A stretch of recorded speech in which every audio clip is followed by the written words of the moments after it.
자, 혈액과 관련돼서는 이렇게 한번 써놔볼래요? 맨 위에다가 등기 혈액.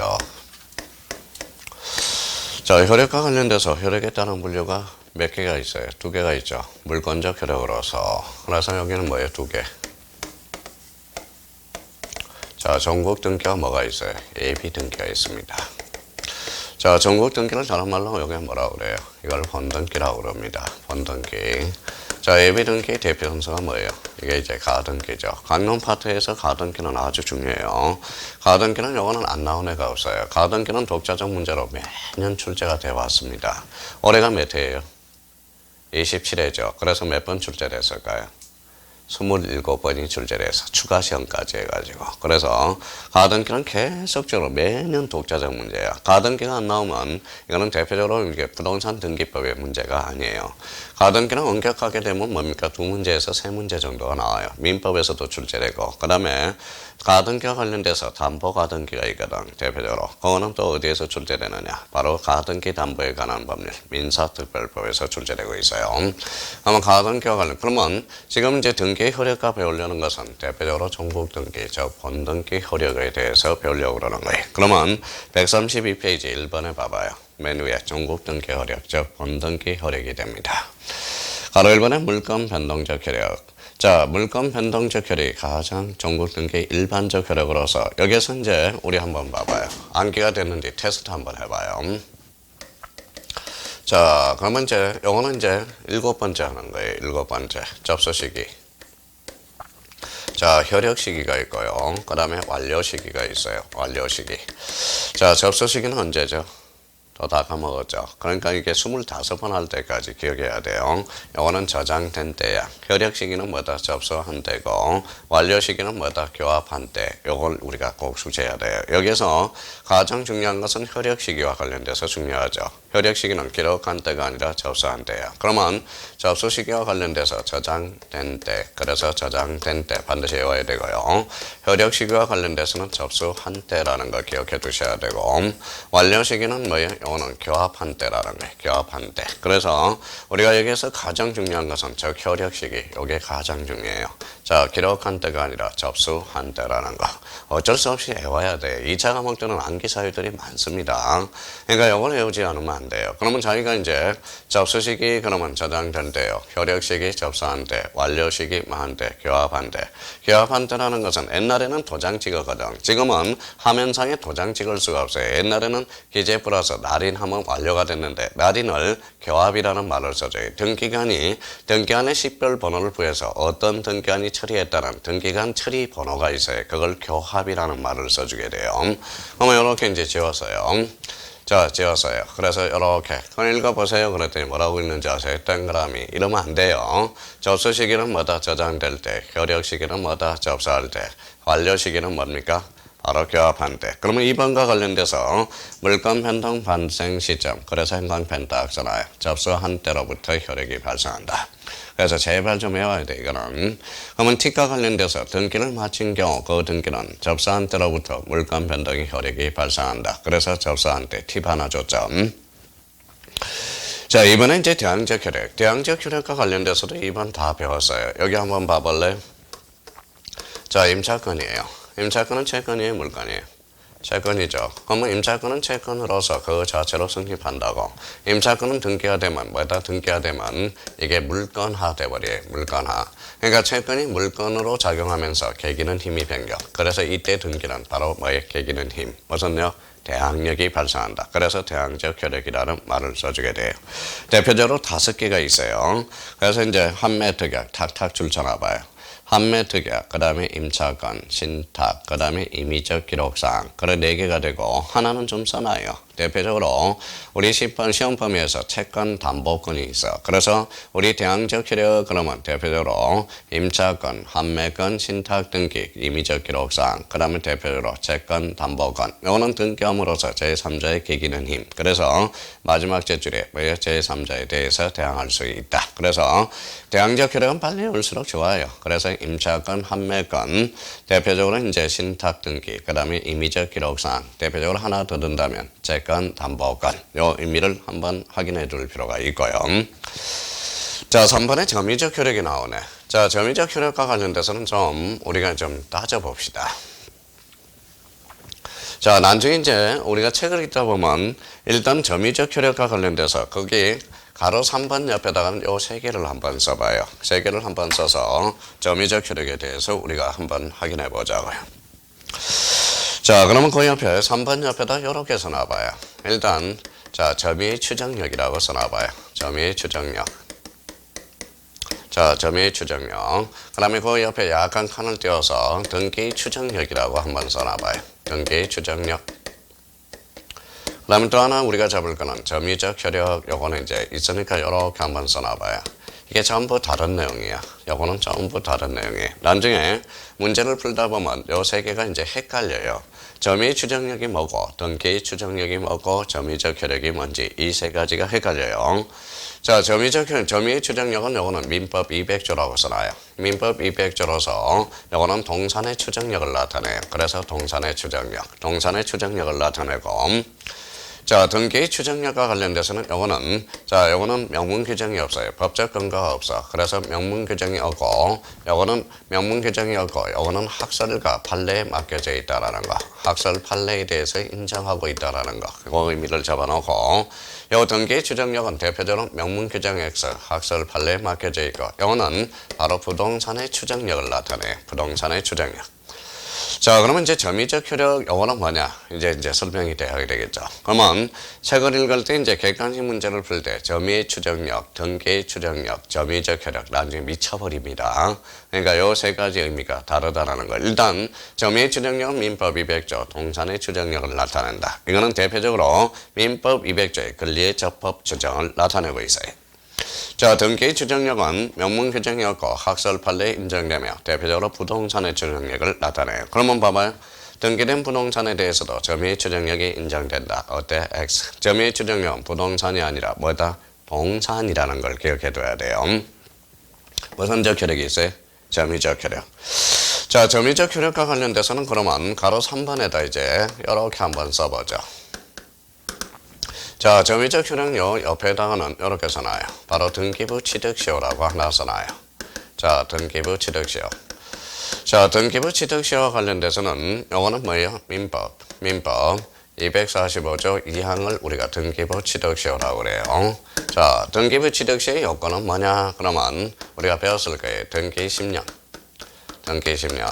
자주, 그 다음에 평원, 자, 공연,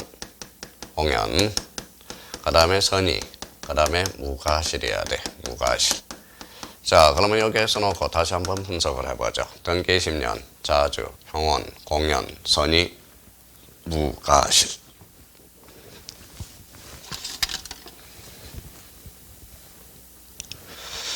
자, 그렇다면 이제 뭡니까? 자, 우리가 공부가 됐는지 한번 봅시다. 자주의 반대말은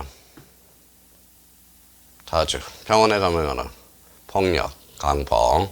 공연의 반대말은 은비. 선의의 반대말은 악의. 무과실의 반대말은 가실. 그죠?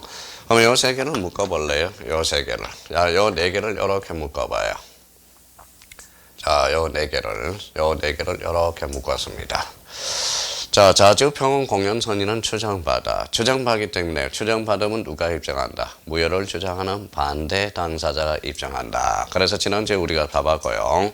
자, 그러면 무과실은 여기 이게 없어요. 그래서 나중에 무과실은 판례와 학설의 다툼이 벌어지기 시작합니다. 자, 여기까지 이제 적어놨으면 일단 요 밑에다 이제 요렇게 한번 써놔봐요. 그래서 점유 10년이라고 써놔봐요. 자, 이제 한번 해봐야죠, 이제. 자, 등기 10년하고 점유 10년은 같아요, 달라요? 다르죠? 다릅니다. 근데 등기 10년을 점유 10년에 가름해주는 수 있어. 가름. 이제 가름이라는 단어가 나오네. 가름은 해줄 수 있고, 의제도 해줄 수 있고, 간주도 해줄 수 있어. 이 간주를 뭐다 찬자라고 하면 준이 됩니다. 자, 저걸 거치면 적이라고 그래서요. 그래서 뭐뭐적. 준이라는 것은 노라는 거거든. 노. 그래서 그럼 여기에서 이제 합쳐봐요. 여기에서 뭐가 나오죠? 점유. 읽어봐요. 여기 점유, 적. 그래서 우리 등기부 취득시효는 점유 10년을 점유 10년에 가름해주는 효과는 발생할 수 있다. 그래서 이걸 뭐라고 그래요? 바로 점유적 혈액이다라는 말을 써주게 돼요. 그래서 우리가 이제 지난번에 등기부 배웠을 때 뭐예요? 자, 준이라는 것은 마침, 같은, 가름, 의제, 간주, 한자로 건치면 준이라고 그랬죠. 준을 한자로 건치면 뭐라고 그랬어요? 너라고 그랬죠. 그래서 준법률행위는 법률행위다. 그때 X. 준법률행위는 법률적 행위다라는 말은 맞다고 그랬어요. 그럼 결론적으로 이게 뭡니까? 등기 10년을 점유 10년에 가름해주는 효과는 발생할 수 있어. 그래서 등기부 취득시효를 뭐라고 그래요? 바로 대표적인 점유적 혈액이 있다라는 말을 써주게 되는 겁니다. 그럼 한번 내용 읽어볼까요? 자, 민법 245조 2항 등기부 취득시효는 부동산의 소유자로서 등기한 자가 10년간 소유의사가 뭡니까? 바로 자주, 평온, 공연, 선이며 거실 없이 부동산을 점유할 때 소유권을 취득한다. 그러면 소유권을 취득하며 이의 등기와 마친 동그라미. 동산의 점유 취득시효와 점유와 같은 동그라미. 같은 밑에다 적이라고 하나 써놔요. 그래서 합쳐봐요. 점유적 혈액을 갖게 되는데 이를 등기 점유적 혈액이라고 그런다. 아, 적이라는 것은 의제, 간주, 가름이라는 의미를 써주게 돼요. 그래서 우리 등기부 취득시효는 그러면 점유에 가름해주는 효과가 발생한다. 그래서 점유적 혈액이 있다. 그래서 등기부 취득시효. 그러면 여기 한번 봐봐 이제. 자, 그러면 이제 앞으로 문제를 풀 때 여기 봐봐요.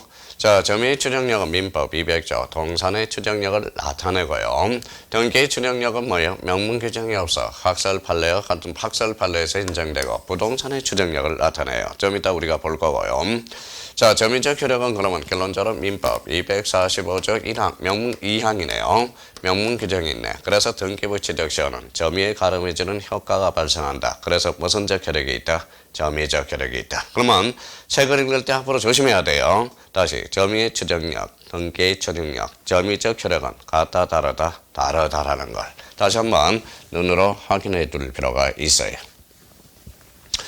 자, 그렇다면 이제 여기에서 우리가 잡을 거는 그러면 다시 한번 하고 갑시다. 등기부 취득시의 요건은 뭐예요? 등기 몇 년? 10년. 몇선 점유? 자주, 평온, 공연, 선의, 무과실. 그럼 결론적으로 등기부 취득시효의 요건을 이야기했고요. 등기부 취득시효는 우리 등기법과 관련돼서 점유적 혈액이 발생한다. 그래서 세 번째, 점유적 혈액. 그럼 결론적으로 이제 점유의 추정력, 등기의 추정력, 점유적 혈액은 다 다른 내용이다라는 거. 이제 싹 지우는 순간 머릿속에 싹 지워지면 안 돼요. 그러면 다시 한번 싹 지우면 머릿속에 자기가 이제 싹 생각해야 돼. 점유의 추정력. 등기의 추정력, 점유적 혈액은 같다, 다르다, 다르다. 그렇게 이제. 자, 그럼 4번에 이제 순위 확정적 혈액. 그러면 순위 확정에서 확정 동그라미 쳐놔봐요. 확정. 자, 순위 확정적, 순위 보존적 혈액이 아니에요. 순위 보존적 혈액은 가등기 혈액이 됩니다. 그래서 순위 확정적 혈액. 자, 그러면 우리 등기부로 다시 갑니다. 자, 여기 한번 봐봐요. 이렇게 그랬으면. 자, 표제부가 있네요. 그 다음에 이제 가구가 있고요. 자, 가구. 그 다음에 얼구가 있네. 얼구. 자, 가구는 뭐예요? 가구는 소유권이죠. 얼구는 소유권 이해권리. 가구는 무슨 번호예요? 순위번호. 얼구도 무슨 번호? 순위번호. 근데 만약에 가구하고 다툼이 있다. 요 번호에 따라죠. 그러면 같은 구는 무슨 번호? 순위번호가 돼. 가구하고 얼구에 다툼이 있으면 접수장에 기재된 순서대로. 그러면 이제 거기 한번 확인해 보죠. 자, 그러면 여기에서 이제 우리 1번 관련해서 니은을 좀 확인을 해놔야 돼. 등기 순서는 등기 기록 중 같은 구 현관편 전화고 순위 번호 현관편 전화고 자, 다른 구는 무슨 번호에 따른다? 접수 번호 마무리져요. 이거는 등기부 양식구제에서 나온다라는 거예요. 그러면 자, 부기 등기 순위는 주등기 순위에 따르고 한번 점검이 됐고요. 다만 같은 주등기에 관한 부기 등기 사항은 그 등기 순서에 따른다. 당연한 거죠. 근데 여기에서 우리가 꼭 정리할 게 하나가 있어요. 오른쪽 133페이지 두 번째 칸으로 가봐요. 박스. 자, 구분 건물. 앞에는 건물 동그라미. 건물에서 건물 동그라미. 건물의 대지권에 대한 등기로서 효력이 있는 등기와 잘라요. 잘라서요. 자, 그러면 대지권의 목적인 토지 동그라미. 토지의 등기 기록 중 해당 구의 한 등기의 전후는 잘라요. 자, 그러면 앞에는 건물이 토지예요. 건물. 뒤에는 토지죠. 그러면 건물하고 토지는 같은 구, 다른 구. 다른 거. 그럼 순위번호, 접수번호, 접수번호. 오케이. 그래서 이 접수번호를 순위번호로 고치면 X야. 그러니까 대지권 등기는 토지고, 대지권 등기는 건물이고, 대지권 뜻의 등기는 토지야. 그러면 토지하고 건물이 다툼이 벌어졌을 때, 토지 등기와 건물 등기의 다툼이 벌어졌을 때 다른 거거든. 그러니까 순위번호가 아니라 무슨 번호? 접수번호. 그래서 접수번호 요게 우리 12회 때 뭐예요? 순위번호로 본쳐서 2.5점짜리가 탄생한 겁니다. 특히 그 부분에 대해서 조심해서 다뤄놔야 되고요. 자, 가로 5번은 이제 뭐가 나와 있어요? 후등기 저지력. 후등기 저지력은 여기 한번 봐봐요. 자, A가 건물이 되어 있다. 그러면 A가 건물이 있으면, 자, 무인 등기라도 A가 등기되면 A집이라고 형식적 확정력이 발생해. 그러면 B가 제 아무리 특별한 의무 없이 A를 제쳐놓고 등기할 수는 없다라는 거야. 그래서 5번에 읽어봐요. 뭐라고 써놨죠? 후등기 저지력. 뭐라고 써놨어요? 형식적 확정력. 같은 말입니다. 그러면 그 옆에다 두 가지 예를 써놨어요. 자주 우리 등기법에서 자주 출제되는 것은 이중지상권. 한번 여쭤볼게요. 이중지상권 돼야 안 돼요? 이중지상권. 이중지상권. 한번 간단하게 생각해 볼까요? 자, 나무에 나무 심을 수 있어, 없어? 없어. 중첩된다라는 거야. 이중지상권은 안 된다는 겁니다. 자, 그 다음에 이중전세권은 될까요? 안 될까요? 이중전세권. 돼요? 안 돼요? 된다는 사람 연락 줘요. 저랑 같이 살자는 소리야. 안 돼요. 근데 이중전세권이 왜 자꾸 헷갈리냐? 전세권을 제3자한테 양도하는 걸 자꾸 헷갈려요. 전전세권하고 이중전세권은 다른 얘기야. 그러면 결론적으로 이중전세권이란 전세권 위에 전세권을 다시 설정할 수는 없다라는 거야. 그러니까 전세권을 제3자한테 뭐 할 수는 있다? 양도할 수는 있어요. 그러면 결론적으로 이중지상권과 이중전세권은 왜 안 되느냐? 대표적으로 후등기 저지력상 안 되는 거야. 그럼 우리 민법 교수님 안영찬 교수님한테 수업을 겪게 되면 이중지상권과 이중전세권은 왜 안 되느냐? 민법에서는 이렇게 강의한다고. 배타적인 용익물건이기 때문에 그렇다. 그렇죠? 배타적인 용익물건이기 때문에 대표적으로 이중지상권과 이중전세권은 안 된다라는 거야. 이거는 민법 교수님이 강의하는 거고, 등기법 선생은 이걸 대표적으로 후등기 저지력이라고 강의하는 거예요. 똑같은 말입니다. 따지고 보면. 그러면 이중전세권, 이중지상권은 안 돼요. 그러면 문제가 이렇게 나와요. 전세권 설정 등기 후 그 범위 내에서 전세권을 다시 설정할 수 있다. 어때요? X. 전세권 위에 전세권은 설정할 수가 없다라는 거예요. 근데 전세권을 제3자한테 뭐는 할 수 있다? 양도는 할 수 있어. 그게 바로 뭐예요? 전전세권이 되는 거야. 그래서 자꾸 이중전세권하고 전전세권은 헷갈리면 안 돼요. 그래서 이중지상권 X, 이중전세권 X라는 거. 그럼 전전세권은 된다 안 된다? 된다. 대표적인 이게 뭐예요? 후등기 저지력. 오케이. 자, 그 다음에 가로 6번. 가로 6번은 추정적 효력과 관련돼서 추정력 어원은 따로 별표 3개 나와요. 등기 효력 중에서 가장 주장형선 가로 6번의 추정적 효력. 이게 가장 중요합니다. 자, 추정적 효력과 관련돼서는 이미 우리가 이제 한번 언급이 됐던 것 같아요. 자, 그러면 이제 한번 요 관계를 우리가 계속 기억해 둘 필요가 있어요. 자, 그러면 여기 한번 보시죠.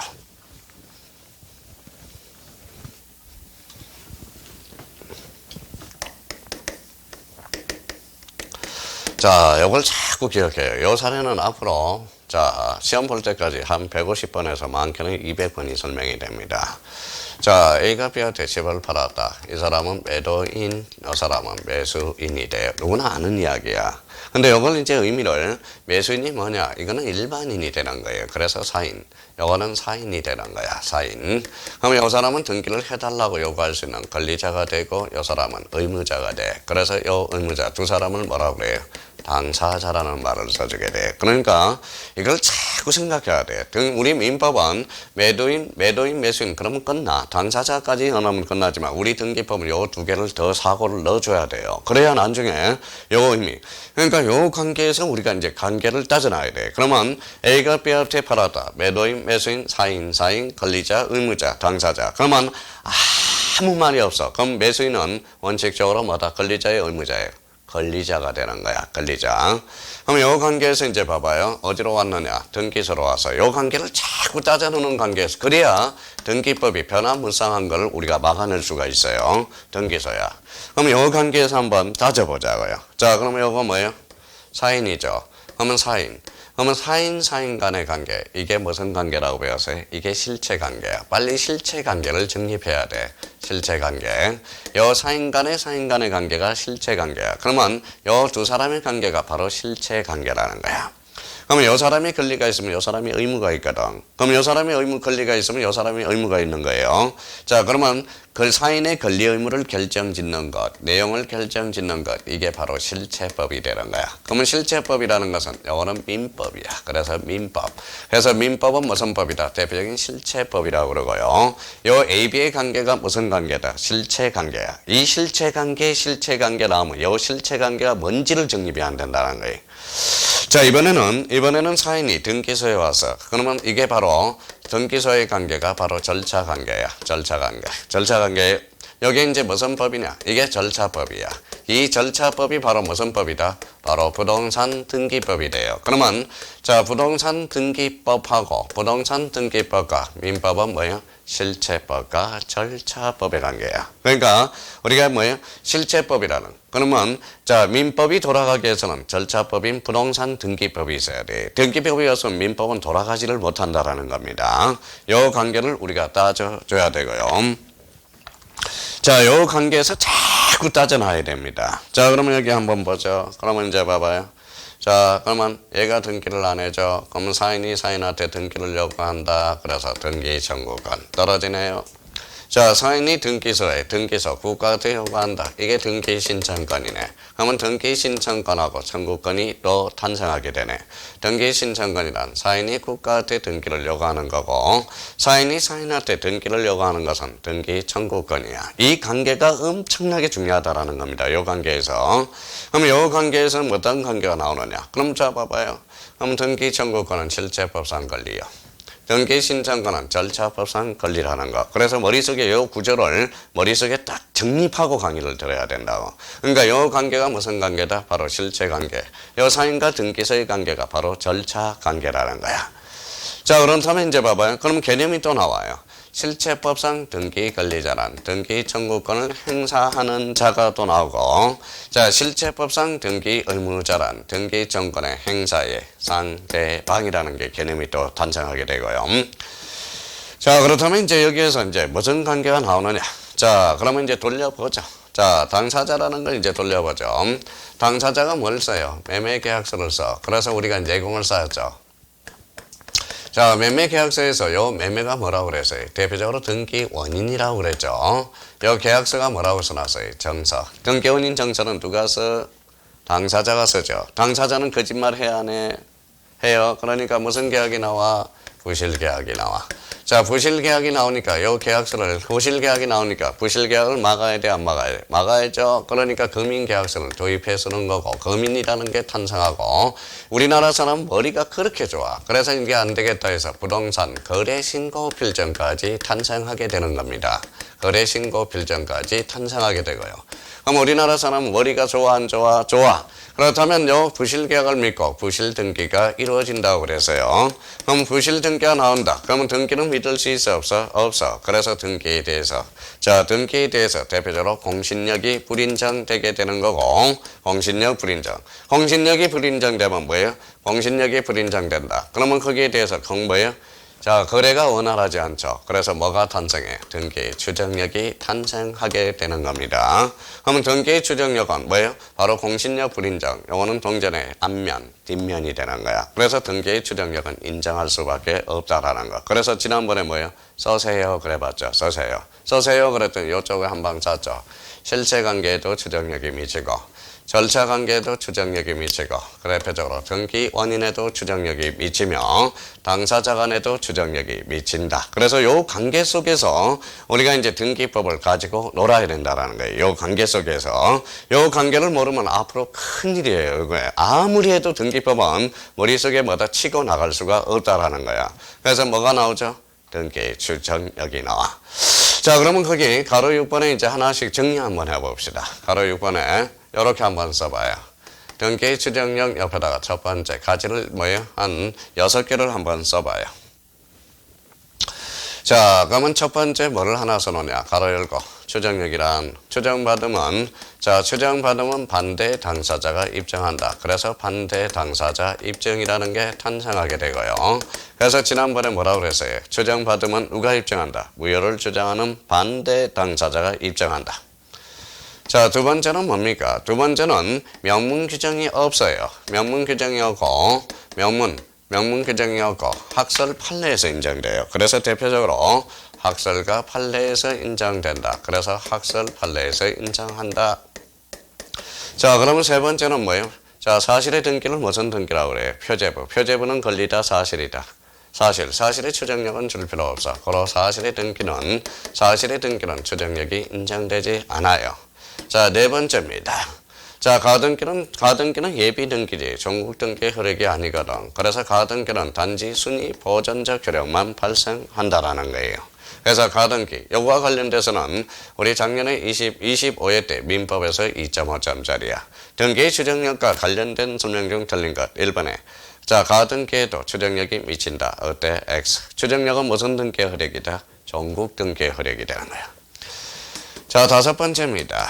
다섯 번째는 실체관계. 그러면 실체관계에도 추정력이 미치고, 여섯 번째 절차관계에도 추정력이 미치고, 대표적으로 일곱 번째 등기 원인에도 추정력이 미친다. 그래서 우리 추정력과 관련돼서 대표적으로 줄기세포는 바로 요 뭐예요? 5, 6, 7번의 관계. 이게 줄기세포예요. 그러면 우리 추정력을 해결하기 위해서는 요 7개가 머릿속에 완전히 정립이 되어 있어야 돼. 요 7개 가지고 우리 등기 추정력을 관련돼서 문제를 다 풀어낼 수가 있다고. 그래서 7개를 자동으로 머릿속에 뚝뚝뚝 쳐놔야 돼요. 쭉쭉쭉 쳐놔야 된다라는 거. 자, 그러면 이제 써봐요. 추정받으면 무효를 주장하는 반대 당사자가 입증해요. 명문 규정이 없고 학설 판례에서 인정해주고 있고 대표적으로 사실의 등기에 있으며 가등기대에는 미치지 않고요. 무슨 관계? 여기 있잖아요. 실체 관계에도 추정력이 미치고 읽어봐요. 절차 관계에도 미치고 등기 원인에도 미친다. 그러면 요거와 관련돼서는 이제 써먹기만 하면 되는 거예요. 이제 써먹기만 하면. 그러면 요 7개를 반드시 추정력과 관련돼서 연결을 해 둘 필요가 있어요. 그러면 자, 추정력과 관련돼서 거기 핵심 다지기 제가 한번 정리를 해놨어요. 신뢰가 보호되는 정도에 따라서 정도, 추정력, 신뢰가 보호되나 반대 증거에서 깨어지며 간주, 신뢰가 보호되나 반대 증거가 있고 그 증거로서 판결이 선고되면 깨어지고 공신력은 비록 등기 부상의 권리 내용이 진실한 권리와 일치하지 않더라도 등기 내용을 신뢰한 경우 그 신뢰한 내용대로 보호된다. 근데 등기의 공신력은 뭐 된다? 불인정된다. 절대적으로 불인정된다는 거예요. 그래서 추정력, 추정, 간주, 공신력과 관련돼서 한번 정리해 둘 필요가 있고요. 자, 근거는 어떤 등기가 있으면 그에 대한 실제적 권리관계가 존재하는 것으로 추정되는 효력, 그게 바로 등기 추정력 의의가 되고요.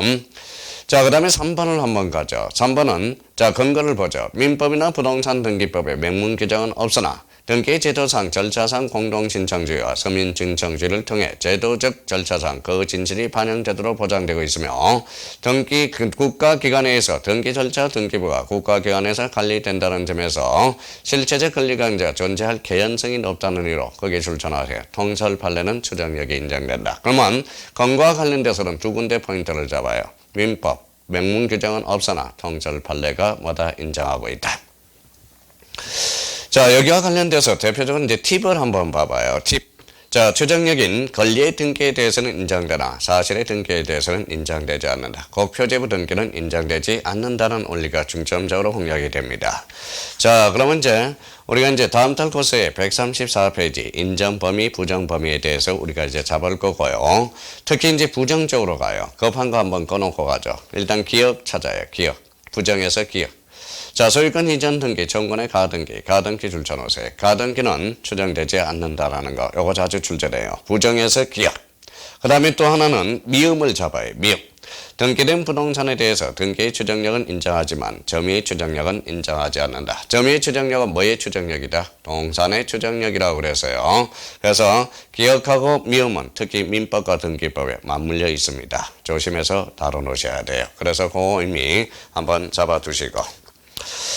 자, 그 다음에 이제 거기 한번 봅시다. 자, 7번 가봐요. 7번. 공신력이 뭐다? 부정. 그래서 공신력이 부정된다라는 거. 그 정도만 일단 잡아두시고, 공신력과 관련돼서는 뭐예요? 그러면 이제 다시 맨 앞으로 가봐요.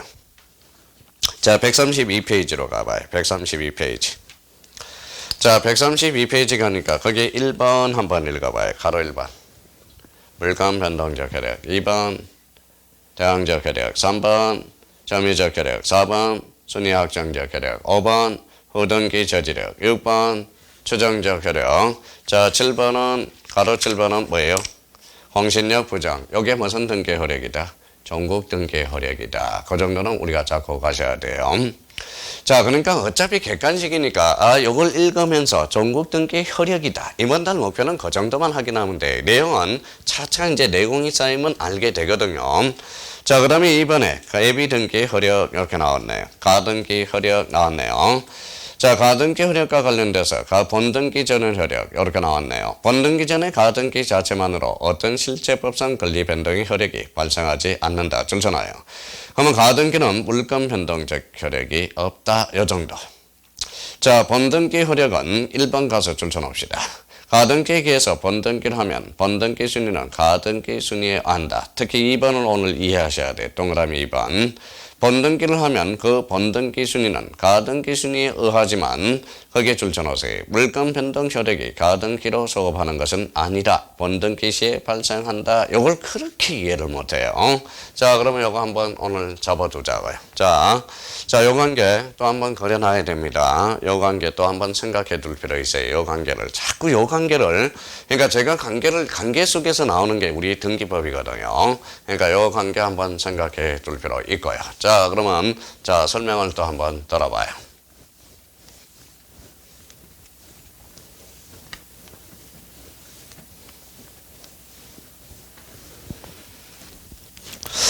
자, 앞으로 이제 그림을 이렇게 그릴 거예요. 가등기. 그러면 여기 한번 봐봅시다. 자, 이렇게 한번 그려놔봐요. 자, 여기가 집이 있다. 그래서 이렇게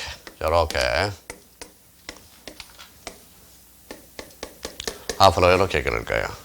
자, 이렇게 표시하면 이제 가등기 표시예요. B가 A 집에다 뭐다? 가등기를 해놨어요.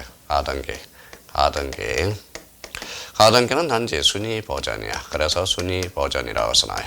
순위 버전. 자, B가 이 집에다 순위 버전으로 가등기 놨어요. 가등기는 처분할 수 있어요, 없어요? 있죠. 쉽죠. 그래서 A가 C한테 처분을 했어요. C는 등기했어. 자, D도 처분을 했어요. C가 D한테. 그러면 얘네들은 등기를 했죠. 그러면 이제 B는 뭐다? 뭐라고 웃어요? 나는 가등기에 의해서 본등기를 실행하려한다. 자, 그러면 여기 한번 봐봐요. 등기가 몇 번째 이루어졌어요? 하나, 둘, 셋. 세 번째 일어났죠. 여기에서 물건적 혈액이 나타나는 거야. 등기할 때. 그러면 결론적으로 가등기는 뭐예요? 가등기는 물건적 혈액은 여기서 나타나는 거야. 물건적 혈액은. 가등기는 무슨 버전? 또 까먹었다. 순위 버전이라는 거. 그러니까 가등기함으로써 순위가 1순위로 올라가요. 그래서 요 순위가 1순위로 올라가. 그러면 가등기는 순위가 소급하는 거지 물건적 혈액이 소급하는 것은 아니라는 거. 그걸 특히 조심해야 돼. 이걸 그렇게 이해를 못해요. 다음 가등기와 관련돼서는. 가등기는 뭡니까? 가등기에서 본등기를 실행하면 여기에서 효과가 나타나는 거야. 물건적 혈액은. 가등기는 무슨 버전? 순위 버전. 그러니까 순위가 1순위로 올라가는 거지 물건적 혈액이 소급하는 것은 아니야. 물건적 혈액은 여기서 나타나요. 근데 순위가 1순위로 올라가는 거야. 그러면 뭐기 봐봐요. 요 중간 처분의 등기는 어때야 돼? 이제 죽어야 돼. 그럼 뭘까요? 죽어야 되면. 자, 등기한이 알아서 직권 말소 시켜버려. 그래서 직권 말소. 자, 근데 다 직권 말소 시키는 건 아니에요. 원칙상 직권 말소야. 양립이 불가능하면 나중에 다 죽여버려. 무슨 말소다? 직권 말소가 되는 거야. 가등기가 약한 것 같지만 강력합니다. 가등기 된 집이 있으면 경매도 못 들어가요. 뭐라고 그래요? 자, 가등기 처리하고 오라고 그럽니다. 무슨 말씀인지 아시겠죠? 그러면 가등기는 결론적으로 물건적 혈액은 여기서 나타나는 거지. 그러면 여기서 나타나는 거야. 그러니까 물건적 혈액이 소급하는 게 아니라 뭐가 소급한다? 순위가 소급한다는 거. 그걸 조심해야 된다. 그러니까 큰 강의 듣는 사람은 가등기가 이게 잘 안 돼요. 다시요. 가등기는 물건적 혈액은 어디에서 나타나? 여기 세 번째 나타나요. 근데 가등기는 무슨 버전? 순위 버전. 그러니까 물권적 혈액이 소급하는 게 아니라 순위가 1순위로 올라간다라는 거. 그럼 다시 읽어볼게요. 2번. 반가로 2번은 동그라미 2번. 자, 번등기 하면 그 번등기 순위는 가등기 순위에 의하지만 물권 변동의 혈액이 가등기 시로 소급하는 것은 아니라 번등기 시에 발생하는 거다. 조심해야 돼요. 그럼 물권적 혈액이 소급한다. 이러면 X야. 뭐가 소급한다? 순위가 소급한다. 조심하셔야 돼. 자, 그렇다면 이제 가등기에서 번등기를 하게 하면 번등기 순위는 판례가 하나 있네요. 가등기 순위에 의하도록 하는 순위 버전의 혈액이 있을 뿐이고 가등기만 줄쳐놓으세요. 가등기만으로 아무런 실체법상 혈액을 갖지 아니하고 그 번등기를 묘하는 판결이 확정된 경우라도 번등기를 격려하기까지는 마찬가지이므로 중복된 소유권 보전 등기가 무효이더라도 가등기 권리자는 그 말소를 청구할 권리가 없다. 왜? 가등기는 실체법상 혈액이 없다는 거야. 가등기는 단지 무슨 버전이다? 순위를 보전하는 혈액만 발생하기 때문에 그래. 이게 그래서 시험에 자주 출제돼요. 민법과 등기법에서. 자, 봐봐요. 가등기 권리자는 소유권 보전 등기를 말소 신청할 수 있다. 어때? X야. 그래서 가등기는 단지 무슨 버전이다? 순위 보전이다. 자, 그러면 맨 밑에다가 한번 135페이지 맨 밑에다가 한번 써봅시다. 자, 요 관계를 한번 써봐요. 뭐라고 써놨어요? 가등기. 자, 가등기하고 담보 가등기를 좀 비교를 좀 해봐요. 이미 담보 가등기하고 가등기. 요걸 한번 비교를 좀 하고 갑시다. 자, 가등기. 일반 가등기는 단지 순위 버전이야. 그래서 순위 버전적 혈액만 있다라는 말을 써줘요. 자, 순위 버전적 혈액. 자, 여기는 뭐가 써놨어요? 담보야, 담보. 자, 담보를 툭 치면 뭐가 태어나느냐? 담보를 툭 치면 갱매 청구권이야. 갱매 청구권을 툭 치면 뭐가 나오느냐? 바로 요거는 우선 변제적 혈액이 나오는 거예요. 그래서 우선 변제적 혈액. 자, 우선 변제적 혈액을 툭 치면 뭐예요? 바로 요거는 실체법상 혈액이 되는 거예요. 그래서 실체법상 혈액이다. 그래서 실체법상 혈액. 자, 실체법을 툭 치면 뭐다? 민법이 튀어나와. 그래서 우리 담보 가등기는 대표적으로 민사특별법에서 배워 가등기 담보에 관한 법률을 배우게 돼요. 그러면 우리가 가등기하고 담보 가등기는 완전 의미가 다릅니다. 의미를 우리가 잡아둬야 돼. 이후에 가등기 나오면 가등기에 관련된 가등기 그러면 일반 가등기야. 앞에 담보면 담보 가등기 조심해야 돼. 그러면 담보라는 것은 담보 읽어봐요. 경매 청구권 툭 치면 우선 변제적 혈액 툭 치면 실체법상 혈액. 그 다음에 이걸 대표적인 민법에서 우리가 배우게 돼요. 자, 근데 여기 봐봐요. 자, 가등기는 가구의 얼구예요. 소유권이면 가구에 기록할 수 있고 소유권 이에 걸리면 얼구에 기록할 수 있습니다. 근데 담보 가등기는 요거는 소유권 이점인 매매야. 소유권 이점 매매. 그래서 요거는 가구에만 기록됩니다. 조심해야 돼요. 자, 그러면 이제 개망신 당하지 말고. 자, 봐봐요. 일반 가등기는 가구에도 기록되고 얼구에도 기록돼. 그러면 여기 봐봐요. 그러면 가구가 기록되는 공통점은 그러면 이제 전화를 해야 돼. 자, 그러면 가구에 기록된 것은 일반 가등기인지 담보 가등기인지 공시할 방법이 없어. 공시가 불완전하기 때문에 그러면 전화를 걸어봐야 돼. 가구에 기록된 것은 그 일반 가등기예요, 담보 가등기 물어봐야 돼. 그러면 전화를 물어봐야 돼요. 전화로 해서 주인한테 물어봐야 돼. 읽어봐요.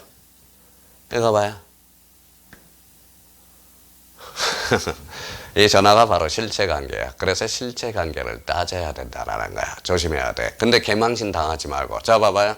그러면 선생님 얼구에 주인한테 전화를 걸어요. 여보세요. 그게 얼구에 적혀있는 것은 일반 가등기의 담보 가등기. 개망신 당하지 말고. 얼구에 적혀있는 것은 담보 가등기가 아니야. 무슨 가등기야? 일반 가등기야. 조심하셔야 돼요. 그러니까 그거 조심해야 돼요. 그러면 그거 물어보는 사람 봐봐요. 얼구에 적혀있는 것은 전화를 해. 주인한테. 가등기예요? 담보 가등기예요? 그럼 물어보는 거는 개망신이야. 개망신. 얼구에 적혀있는 것은 뭐예요? 일반 가등기라는 거야. 조심하셔야 나야 돼요. 요거 모르는 사람은 저한테 공시법령 배웠다고 그러지 마세요. 바로 조민수한테 배웠다고 그래. 조민수가 누구예요? 공법. 그렇죠. 공법선생한테 배웠다고 그래. 공법선생한테. 자, 그러면 결론적으로 그러면 요거와 관련돼서 그러면 갖고 얼구 조심해야 돼. 그래서 다음 중 닫구에만 기록해야 할 사항을 골라라. 담보 가등기 조심해야 돼. 요거는 소유권 이전 법리가 있어요. 요 앞에 따서 나와요. 소유권 이전 법리로 나중에 다시 설명을 할 겁니다. 그러니까 소유권 이전 법리라는 거야. 이전. 그래서 소유권이라는 것은 갖구거든. 그래서 담보 가등기는 바로 갖구에만 기록된다고. 그래서 우리 19회 때 2.5점짜리 봐봐요. 담보 가등기란 담보 가등기는 경매 청구권이라는 실체법상 효력이 발생한다. 게임 오버, 끝, 오가 되는 거네. 그래서 이 가등기하고 일반 가등기하고 담보 가등기 이걸 한번 비교해 둘 필요가 있다라는 거. 그러면 맨 밑에 담보 가등기 효력 읽어볼까요? 그러면 글씨가 살아서 움직여야 돼요. 담보 가등기는 일종의 담보 물건으로서 일반적인 가등기 효력이 일정한 거기 나오네. 줄쳐놔요. 실체법상 효력. 자, 실제법상 효력. 자, 가등기 담보에 관한 법률에서 본등기 전에 줄쳐놔요. 우선 변제권이라는 게 눈에 들어오고요. 뒷장을 넘겨봐요. 그래서 또 하나 뭐가 나와요? 경매 신청권이라는 실제법상 효력이 인정된다. 오케이. 자, 매매의학에 의한 소유권 이전 청구의 보전의 가등기에 기한 소유권 이전에 본등기 하는 경우에도 그 가등기가 실체상 채권 담보를 목적으로 하는 것인 경우에 담보 가등기 효력에 의한다. 그래서 뭐 큰 문제는 없습니다. 일단 아마 문제를 풀 때 일반 가등기와 담보 가등기 다시 한번 구분해 둘 필요가 있어요. 가등기는 무슨 버전? 순위 버전. 고로 실체법상 효력이 없다라는 걸 다시 한번 잡아놓고 담보 가등기 앞에 담보가 붙으면 자, 경매 청구권, 우선 변제적 효력, 실체법상 효력이 있다. 그래서 담보 가등기는 얼구다, 갖구다. 갖구. 다시 한번 인지해 두셔야 됩니다. 그래서 의미를 잡고요. 자, 그러면 요 그림과 관련돼서 이왕 나온 게 김에 요 그림 한번 더 해봅시다. 요거 이제 가등기 이제 앞으로 설명이 많이 돼야 되니까. 만약 그림을 그리면 B가 A배에다 가등기 순위를 버전해놨다. 앞으로 이렇게 그리면 뭐예요? 바로 가등기입니다. 그러면 A는 처분할 수 있어 없어? 있어. 처분이 가능. 이미 등기를 했으니까 얘는 물권 효력이 발생한 겁니다. C가 D한테 팔았어요. 등기해버렸어. 근데 그 B의 가등기에서 본등기를 하면 세 번째 물권적 효력은 여기서 나타난다. 그러면 물권적 효력, 그러면 가등기는 무슨 버전? 순위 버전, 순위가 소급하는 거지 물권적 효력이 소급하는 것은 아니다. 이걸 잡아요. 그럼 여기서부터 여기까지 중간 처분의 등기는 원칙상 무슨 말소다? 직가업 말소다. 자, 이거 한번 봐봐요.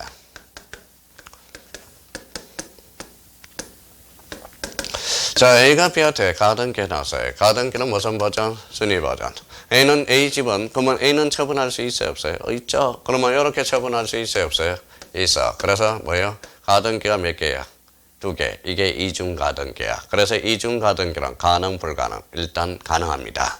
난징의 운명은 나중에 결정이 돼요. 일단 이중 가등기 가능. 요거는 이중 가등기를 설명한 겁니다. 이중 가등기 가능. 자, 그 다음에 이중 가등기는 가능하고요. 이제 앞으로 요거는 이중 가등기야. 머릿속에 구상할 때는 요걸 이중 가등기로 생각하면서 이제 접근을 해 들어가야 돼요. 또다시. 자, 요거 이제 그림을 한번 생각해 봐야 돼. 자, 이번에는 요 그림입니다.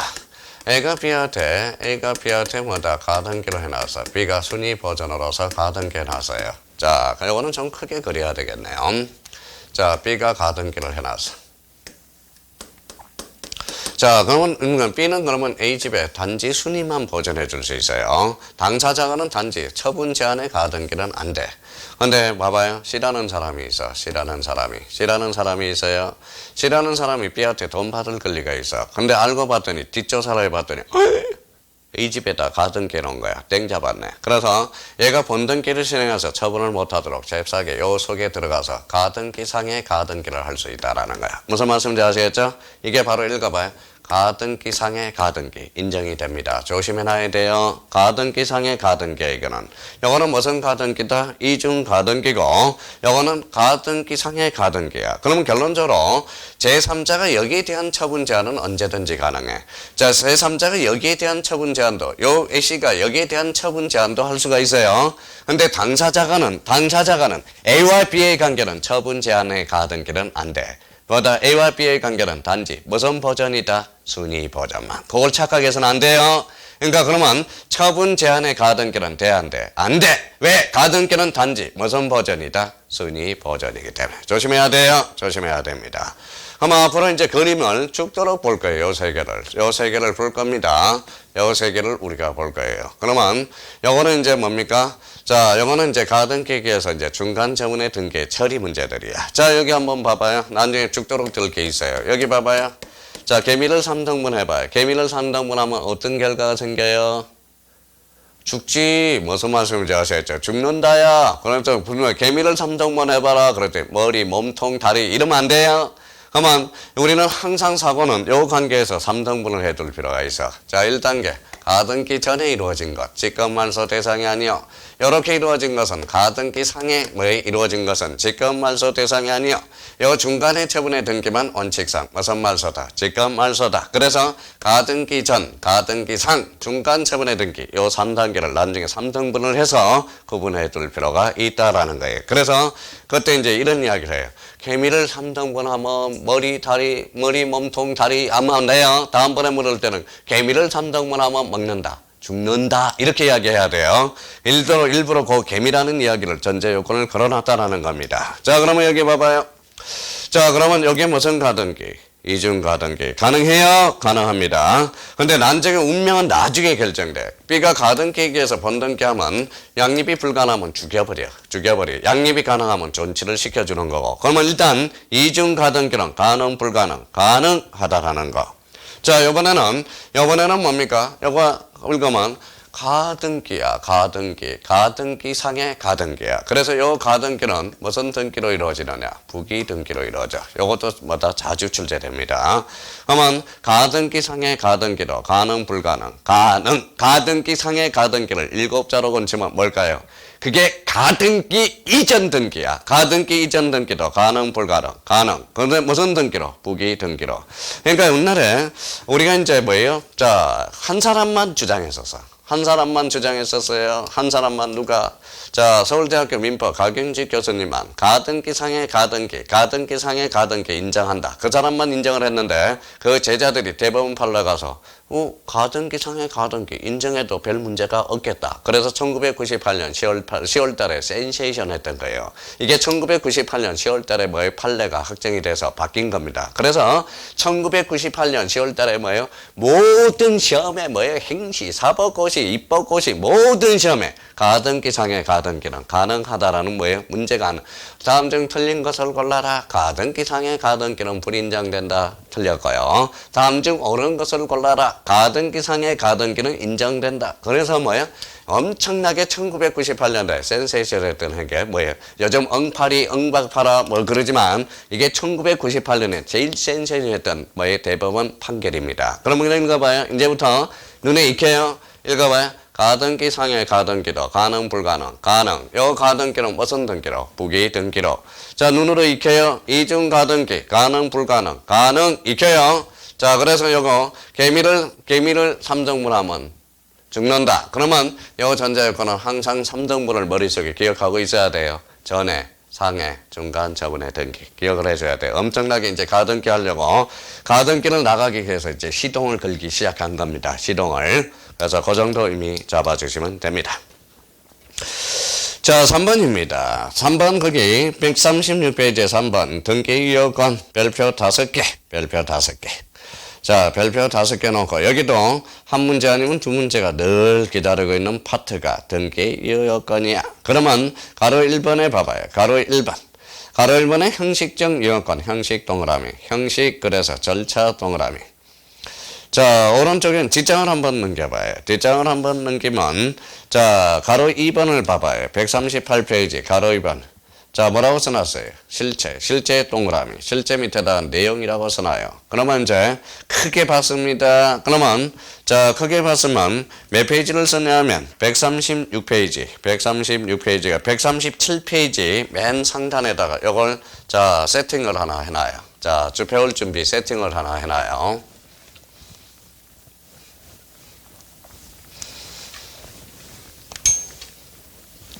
자, 어떤 세팅을 해놔야 되느냐. 자, 그러면 이렇게 이제 한번 세팅을 한번 해봅시다. 등기 요건이에요. 자, 등기 유효권은 대표적으로 뭐다 크게 나누죠. 바로 뭐야? 형식적 유효권과 바로 실체적 유효권, 실체적 유효권이 있어요. 실체적 유효권, 이 실체를 실질이라는 말을 써주기도 해요. 근데 여기는 이제 법학에서 형식이라는 것은 요거는 절차 부분이에요. 이 실체라는 것은 내용이야, 내용. 그러면 결론적으로 등기가 유효하기 위해서는 절차적 내용, 절차적 측면과 내용적 측면에 결론적으로 뭘 가져와야 된다? 합치를 가져와야 돼요. 합치. 등기가 유효하기 위해서는 절차적 측면과 내용적 측면. 그러면 선생님, 합치를 가져오지 않아요? 그러면 이거는 각하가 돼. 각하. 그래서 각하만 뭐예요? 각하가 뭐예요? 대통령 각하 그러면 안 돼요. 각하라는 것은 거부 처분이야. 거부한다. 그래서 오늘 싱글벙글하죠. 누가 싱글벙글해요? 어제 싱글벙글하죠. 누가 싱글벙글해요? 어제 화면에서 제일 싱글벙글한 사람이 두 사람이 있었네. 누굴까요? 박지원 씨. 파기환송 무죄 추정말 싱글벙글. 우리는 괴로워 죽겠는데 무슨 말씀인지 아시겠죠? 또 싱글벙글한 사람이 또 하나 있었어요. 어제 판결 중에 바로 성현아가 있었어. 성현아 아시죠? 성매매로 해가지고 성매매죄로 해서 그래서 이제 어제 싱글벙글한 사람이 두 사람이 있었어. 박지원 씨. 그 다음에 성현아 씨 두 사람이 있었어요. 어제 판결에서 파기환송 시켜서 무죄가 됐거든 어제. 그래서 어제 자 각하라는 것은 거부. 각하 처분이 나와가지고 우리 세상이 발칵 안 뒤집어내가 있었어요. 바로 노무현 대통령이야. 노무현 대통령은 탄핵 심판을 받았죠. 헌법재판소에 제소가 돼서 무슨 결정이 나왔어? 각하 결정이 나왔죠. 각하 나는 판단을 안 할 거야. 나 거부할 거야. 그래서 대통령이 탄핵이 남아있다는. 그러니까 그 탄핵 결정만 해놓은 것도 탄핵 심판만 제소했다라는 것도 이거는 우리 하나의 엑기스로 예제 문제로서 호평할 일입니다. 아주 좋은 일이에요. 대통령도 못하면 탄핵을 당할 수 있구나라는 거. 그래서 이제 각하라는 것은 거부예요. 그러면 절차 내용이 일치하자면 거부하겠다. 등기를 안 받아주겠다는 거예요. 그래서 각하를 무슨 결정해? 거부 처분이라고 그래. 그래서 거부 처분은 29조에 11개를 열거하고 있어요. 11개. 그래서 오늘 반드시 외울 게 있어요. 뭐가 외워야 되는데 1호 외워야 돼. 1호. 1호가 뭐냐? 가나리반이에요. 가나리반. 자, 2호가 뭐냐? 사건이 등기할 것이 아닐 때야. 사건이 등기할 것이 아닌 경우. 사건이 등기할 것이 아닌 경우.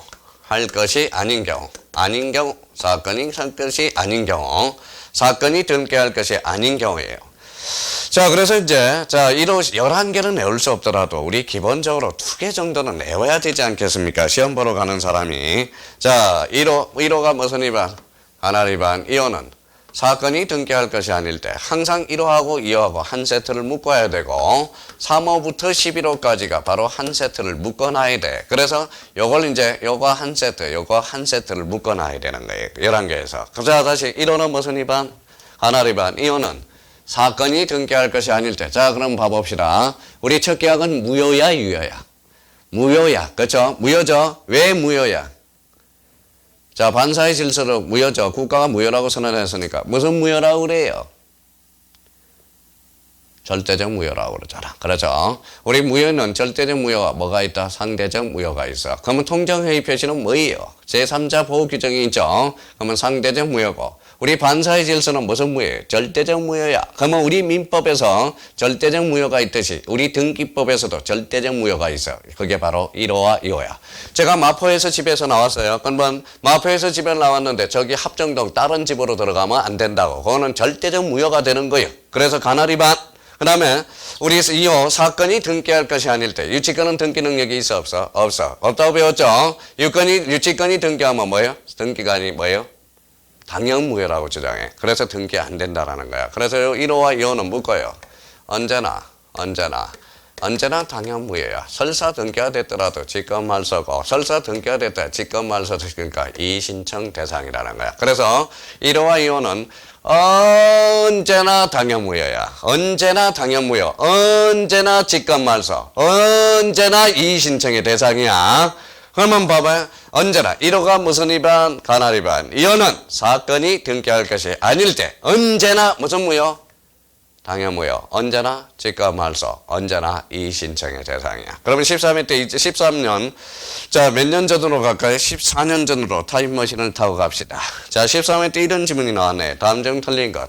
가날 위반의 등기는 실체관계와 부합하면 그 등기는 이하다. 어때? X. 가날 위반은 뭐예요? 실체관계와 부합하든 안 부합하든 절대 무효라는 거야. 절대 무효. 언제나 당연무효. 언제나 직권말소. 언제나 뭐의 대상? 이의신청의 대상이다. 자, 그러면 여기에서 뭘 출제되는 게 있어요? 뭘까요? 바로 이유입니다.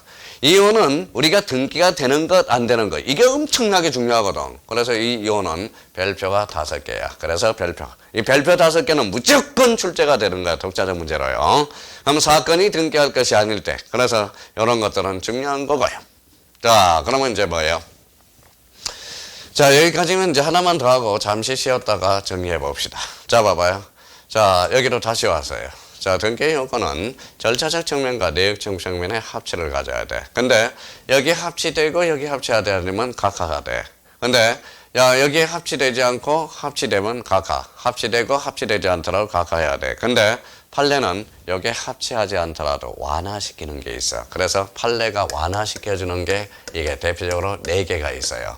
4개. 여기에 또 중요하죠. 우리 많이 들어봤던 거야. 이제 적어볼까요? 자, 이게 중간생략등기. 많이 들어봤던 거네. 중간생략등기. 자, 그 다음에 이제 모두 생략등기라는 게 있고요. 모두 생략등기. 자, 그 다음에 이제 뭐 판례가 완화해주는 것들. 대표적으로 언익행위라는 게 있어요. 언익행위라는 게 있고요. 대표적으로 또 하나 뭐가 있느냐. 바로 무효등기 유형이 있다라는 거야. 아, 이런 애들이 탄생하는구나. 무효등기 유형. 그래서 요 판례가 원칙들이 완화해주는 게 요 4가지 자주 출제되는 거죠. 그러면 등기유효권의 판은, 요 판은 요렇게 판을 짜놓고 수업을 들어야 된다는 거야. 이렇게 판을 짜놓고. 그러면 일단은 어디가 포인트인지 아시나요? 사건이 등기할 것이 아닌 경우하고, 그 다음에 판례가 완화해주고 있는 것들, 대표적으로 4개. 중간생략등기, 모두 생략등기, 언익행위, 무효등기, 요걸 몇 페이지? 자, 137페이지 상단에 깨끗하게 써놓고, 자, 이제 하나씩 이제 집어보자고요. 그래서 여기에서 이제 논점들 몇 개 점검하고 다음 파트로 이제 넘어가야 되겠죠. 그래서 138페이지 상단에다 깔끔하게 좀 써달라는 거. 좀 쉬었다가 등기유효권, 논점들 몇 개 잡아보자고요. 요건 지우지 마시고 그대로 계속 하자고요. 좀 쉬었다 하겠습니다.